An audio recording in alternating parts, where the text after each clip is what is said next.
Hello and welcome to the Trafin Business Academy.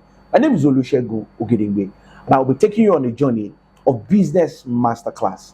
In this class, we'll be looking at different ideologies, concepts, strategies, and ideas that you can put into your business to make it a global brand. So join me on this journey. Years ago, I read a book titled Leadership Dubai Style by a man called Dr. Tommy. Dr. Tommy Ware was a man who did a biography on the ruler of Dubai, His Excellency, the Sheikh Mohammed bin Rashid Al Maktoum. And there is a quote out of this book that stands out for me.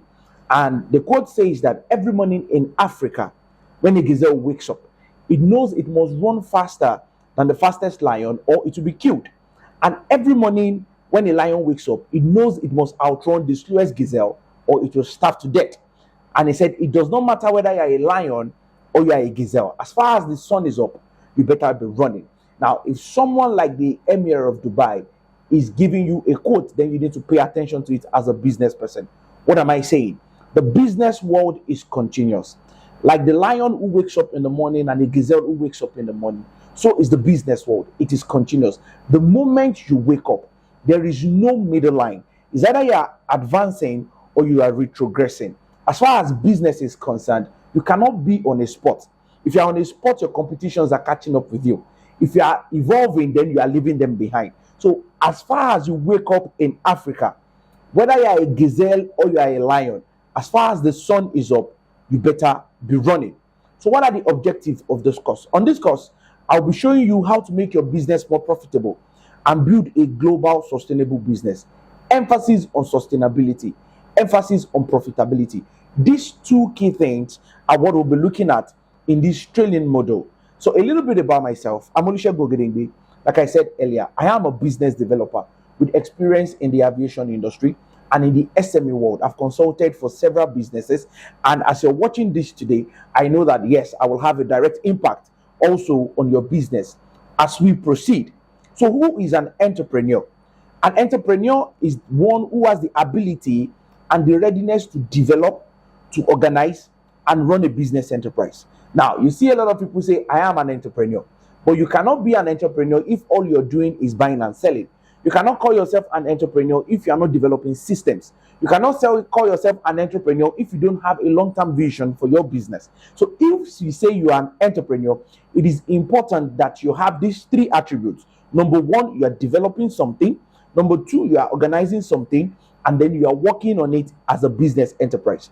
So entrepreneurship is the ability and the readiness to develop, to organize, and run a business enterprise along with any of its uncertainties in order to make a profit. There will be uncertainties along the line, but the bottom line is for you to make a profit. It is a journey and it is a lifestyle. That's why if you look at successful entrepreneurs most of the time, you see that it's difficult to separate their personal life from their business. Think about Mark Zuckerberg. You remember Facebook. Think about Berkshire Hathaway. You think about Warren Buffett. Think about Microsoft. You think about Bill Gates. Now, along the line in developing their business, they've been able to develop themselves. This makes entrepreneurship a journey, and it is also a lifestyle. And it is not for everybody. It is just for selected few. For some people, I'll advise, just get your 9 to 5 and be the best that you can at it. It doesn't mean that you won't be successful.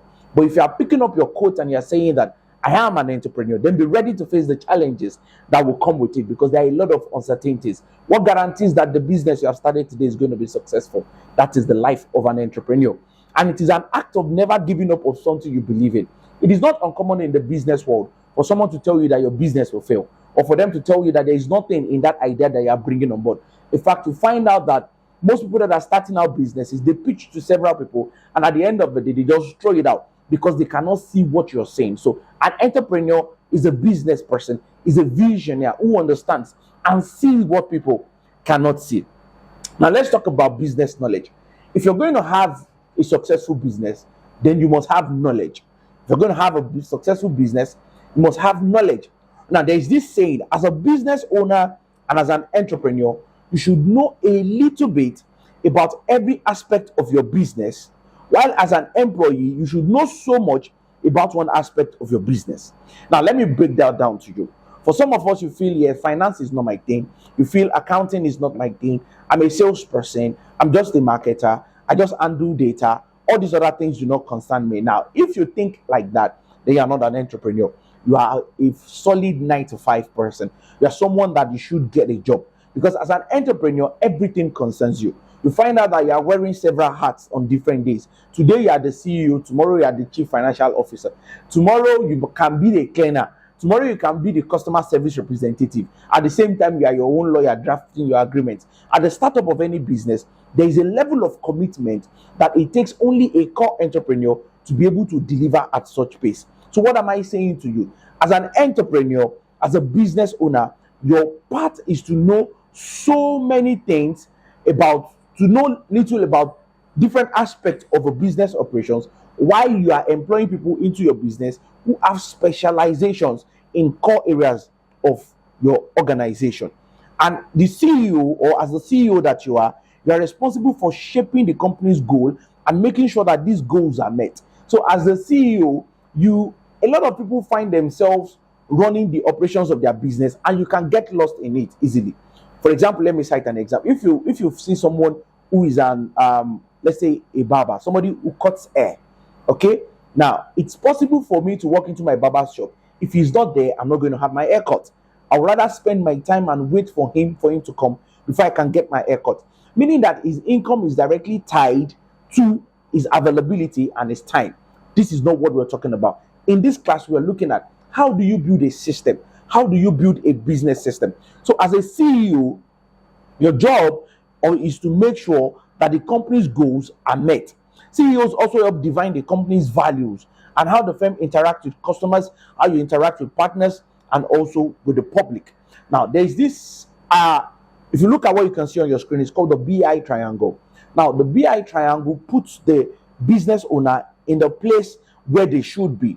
Means that there are things that concerns you and there are things that do not concern you. And I will reiterate, your responsibility as a business owner is to build systems for that your business. And you should be responsible for building your team. You should be responsible for building leadership. And you should be responsible for building mission. I'll say that again. You build your team, you build quality leadership, and then you build your mission. All right? Mission to put everybody and set a direction for them. And if you look at the middle of this BI triangle, you will see that we have cash flow, we have communications, we have systems, we have legal, we have products. Products has to do with what you have. What are you offering? As a business person, what is the core of your business? What do you want your customers to know you for? As a legal, you're looking at, okay, what are the proper documentations that are necessary to make this enterprise successful? Then what business systems do I need? What operation systems? What reporting line? What is the hierarchy? What is the different positions that I need to create in this business? You're looking at communications. How do we relate with management and shareholders? How do I relate with those that are coming into the business? You look at cash flow, which is king. How do you ensure that this business stays afloat and have enough cash and it is profitable? Okay. Now, this BI triangle is attributed to Robert Kiyosaki, the man who is famous for writing Rich Dad Poor Dad. And in one of his statements, he said that most businesses think that product is the most important thing, meaning that when I create a thing, then that is the most important. He said, but without great leadership, without mission and a team that delivers results at the high level, even the best products won't make a company successful. So it is not just about product. It is about product, it is about great leadership, it is about mission, and it is about having the right team. Now, I will ask you this question. Why are you into business? Why are you doing it? Why are you starting a business? You want to buy something from Lagos, you want to sell it out in South Africa. Why are you doing it? Why are you into importation? Why are you starting a fashion brand? Why are you starting whatever it is that you find yourself that makes you call yourself a CEO? You should understand why are you doing it. If you don't know the reason why you are doing it, at the end of the day, the business might end up frustrating you. So why are you doing it? And the why and the answers is definitely personal. So I always tell you, know your why. Know why you are doing it. The purpose of business is to bring about a passionate change in an industry, to delight customers with excellent products and services, and create a legacy for future generations.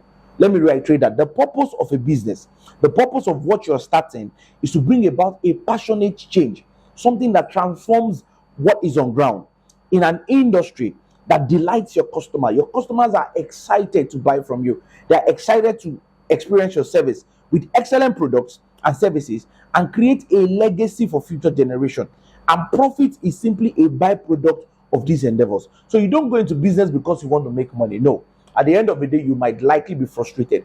You go into business because you want to make a change, because you want to delight customers, because you want to churn out excellent products. You have identified a loophole somewhere in your industry and you feel there can be improvement. Once you create this improvement and you create these solutions, then money is going to come. That's why I would say profit is simply a byproduct of your endeavors. The real purpose of business is not to create profit, like I said, because a business cannot exceed outside the society and must satisfy a specific need in order to stay in business. So if you are not solving something, you cannot be in business. It has to create or add value. Value. When you add value, the value that you create is what you exchange for money. It has to create or add value to the community or individuals. That's why the real purpose of a business is to create customers. The real purpose of a business is to create customers. On your screen, you will see some global brands that I've decided to show you, like Alphabet Group. Alphabet Group has several companies. They have Nest, they have Calico, they have Verify, they have Google, they have YouTube, they have Cloud, they have ad services. All of this. And globally, as of 2024, they are raking in a revenue of about $350 billion. About $350 billion. If you look at Booking Holdings, it's also a US-based online conglomerate. They have Agada, they have Kayak, they have rental cars, they have Priceline.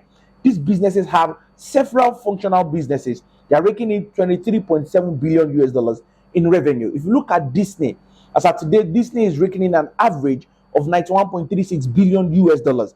Disney has Disney Store, they have Marvel, they have Lucasfilms, they have Searchlight, they have Nat Geo, they have Disney World, and a whole lot of other subsidiaries. If you look at General Electric, they have revenues record of about $30.8 billion US as we speak today, with several companies under them. If you look at the Virgin Group, they have over 300 subsidiaries.